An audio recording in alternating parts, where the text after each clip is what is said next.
Today's reading is Genesis chapters 18 and 19. Chapter 18.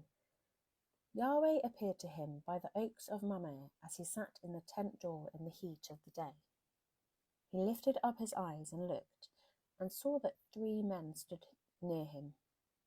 When he saw them, he ran to meet them from the tent door, and bowed himself to the earth, and said, "My Lord, if now I have found favour in your sight, please don't go away from your servant.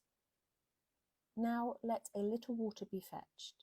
Wash your feet and rest yourselves under the tree. I will get a piece of bread so you can refresh your heart. After that you may go your way, now that you have come to your servant."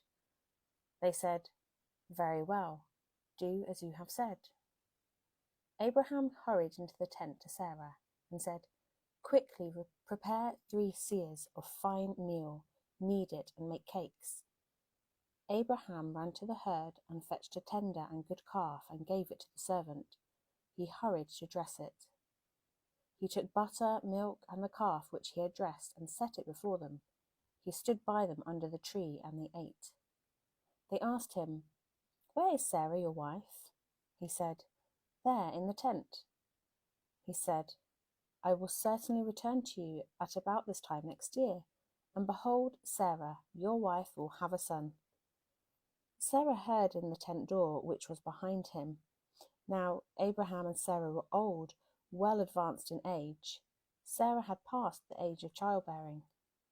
Sarah laughed within herself, saying, "After I have grown old will I have pleasure, my Lord being old also?" Yahweh said to Abraham, "Why did Sarah laugh, saying, 'Will I really bear a child when I am old?' Is anything too hard for Yahweh? At the set time I will return to you when the season comes around, and Sarah will have a son." Then Sarah denied it, saying, "I didn't laugh," for she was afraid. He said, "No, but you did laugh."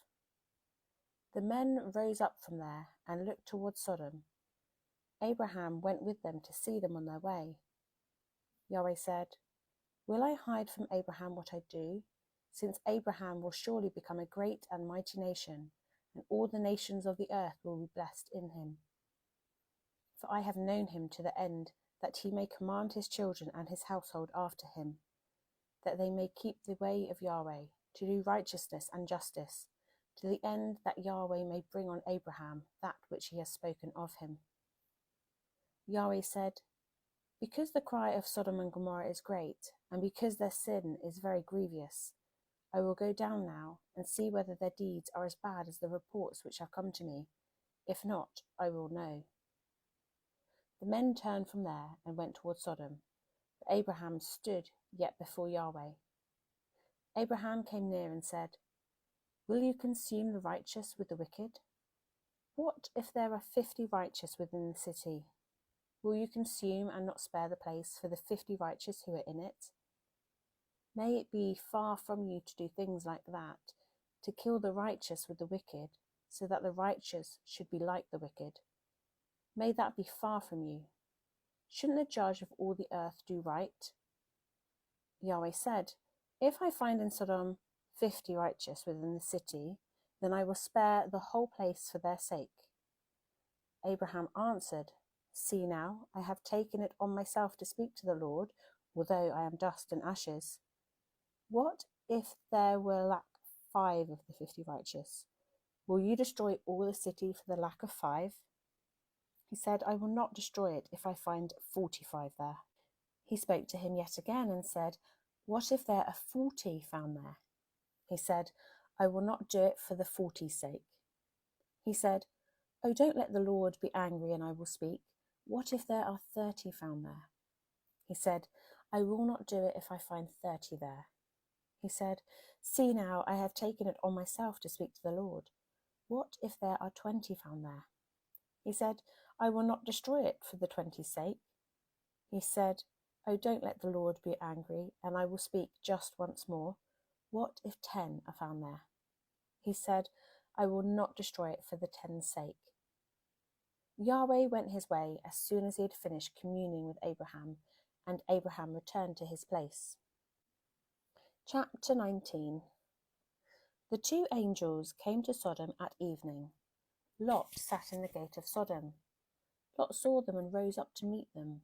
He bowed himself with his face to the earth, and he said, "See now, my lords, please come into your servant's house. Stay all night, wash your feet, and you can rise up early and go on your way." They said, "No, but we will stay in the street all night." He urged them greatly, and they came in with him and entered into his house. He made them a feast and baked unleavened bread, and they ate. But before they lay down, the men of the city, the men of Sodom, surrounded the house, both young and old, all the people from every quarter. They called to Lot and said to him, "Where are the men who came into you this night? Bring them out to us, that we may have sex with them." Lot went out to them through the door and shut the door after himself. He said, "Please, my brothers, don't act so wickedly. See, now, I have 2 virgin daughters. Please let me bring them out to you, and you may do to them what seems good to you. Only don't do anything to these men, because they have come under the shadow of my roof." They said, "Stand back." Then they said, "This one fellow came in to live as a foreigner, and he appoints himself a judge. Now we will deal worse with you than with them." They pressed hard on the man Lot and came near to break the door. But the men reached out their hand and brought Lot into the house to them and shut the door. They struck the men who were at the door of the house with blindness, both small and great, so that they wearied themselves to find the door. The men said to Lot, "Do you have anybody else here? Sons-in-laws, your sons, your daughters, and whomever you have in the city, bring them out of this place, for we will destroy this place, because the outcry against them has grown so great before Yahweh that Yahweh has sent us to destroy it." Lot went out and spoke to his sons-in-law, who were pledged to marry his daughters, and said, "Get up, get out of this city, for Yahweh will destroy the city." But he seemed to his son-in-laws to be joking. When the morning came, then the angels hurried Lot, saying, "Get up, take your wife and your 2 daughters who are here, lest you be consumed in the iniquity of the city." But he lingered, and the men grabbed his hand, his wife's hand, and his 2 daughters' hand, Yahweh being merciful to him, and they took him out and set him outside of the city. It came to pass, when they had taken them out, that he said, "Escape for your life. Don't look behind you, and don't stay anywhere in the plain. Escape to the mountains, lest you be consumed."